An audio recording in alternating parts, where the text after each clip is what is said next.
राधे राधे। आज मैं सुनाऊंगी आप लोगों को महाकुंभ सोहर गीत। अच्छा लगे तो लाइक सब्सक्राइब शेयर कमेंट ज़रूर करना। कमेंट में बताना कि मेरा गाना आप लोगों को कैसा लगा। आप लोग कमेंट नहीं करते हो इसीलिए मैं गाना नहीं डाल रही हूँ आजकल। मुझे एक गाना याद आ गया इसीलिए आज डालने जा रही हूँ, गाने जा रही हूँ अभी। माघई मास महीनावत कुम्भ नहावन महाकुम्भ नहावन होयब त्रिवेणी मैया चिट्ठिया पठामय यात्रिय सब कुम्भ नहाई सब आवई होयब त्रिवेणी मैया चिट्ठिया पठामय प्रयाग सब आवई महाकुम्भ नहाई आवई हो। सबरे तीरथी करई अंधी अंधा तप करई अंधी अंधा तप करई हो बहिनी कब सरवन होई हाई सयानत कुम्भ प्रयाग में घुमावई हो बहिनी कब सरवन होई हाई सयानत महाकुम्भ नहवावई माघ नहवावई हो। इतनी वचन सरवन सुने सुनहि नाही पायनि सुनहि नाही पायनि हो सरवन आलैयाल बसवा कटायत कंवरी कंवरी बिनामई हो।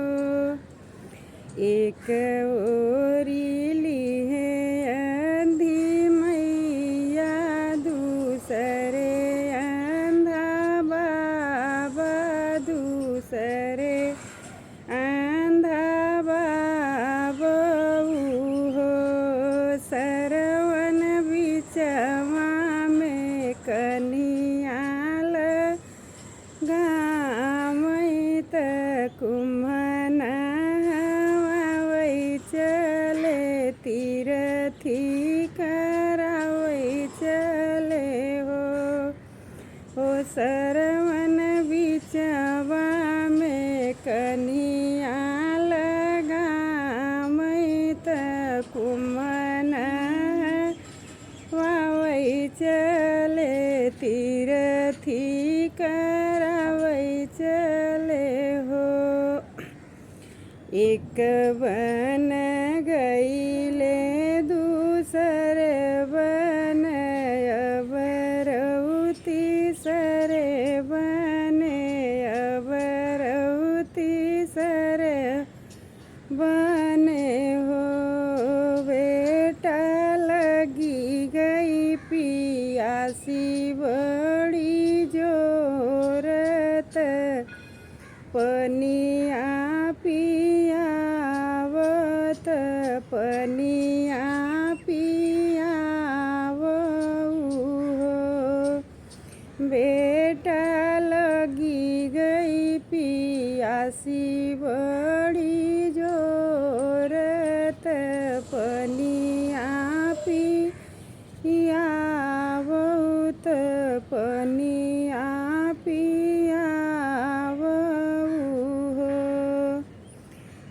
बीचवा उतार्यु मधुमाखी लागई उपराची लोरी लागई उपराची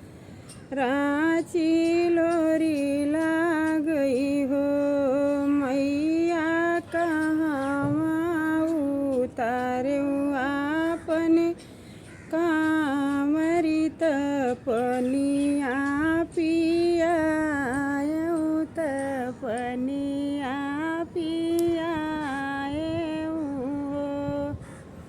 छोटई पेड़ छिउलिया तपतिया से झापस पतिया से झापस हो बेटा वही तरह उतार आपन कामरित हमै बैठावत पनिया पियावौ तपनिया पियावौ हो हाथवा में लीहे सरवन कमंडल जमुना जल बोरई जमुना जल बोरई हो दशरथ चिरई भेलस बाण मारई जूझई भैया सरवन जूझनी भैया सरवन हो हाथवा में लीहे दशरथ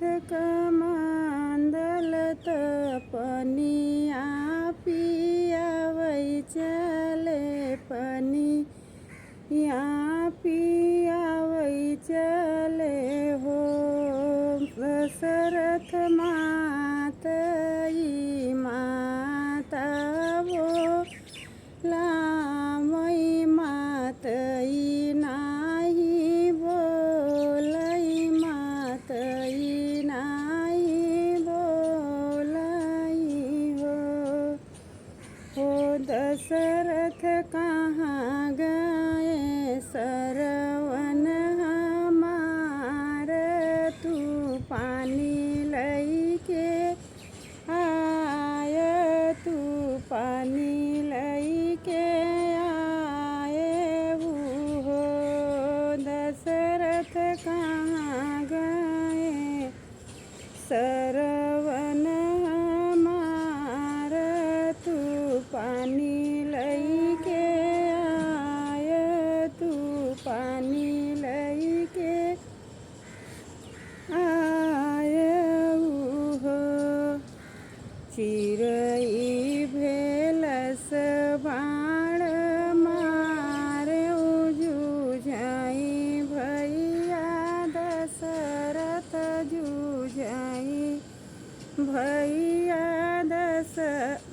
जूझई भैया सरवन जूझई भैया सरवन हो इतनी वचन माता सुनी सुनहि नाही पाई सुनहि नाही पाइनी हो दशरथ जैसे तू हमके रोवाय तू हमै तड़पाय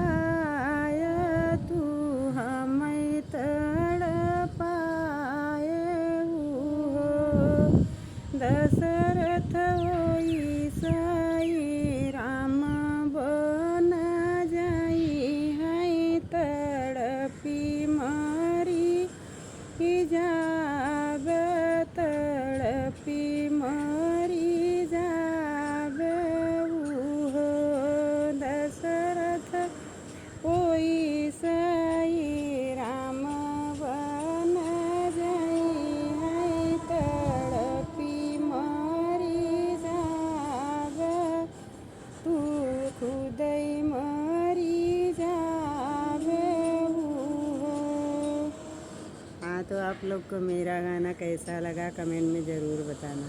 राधे राधे, जय श्री कृष्ण, सीताराम।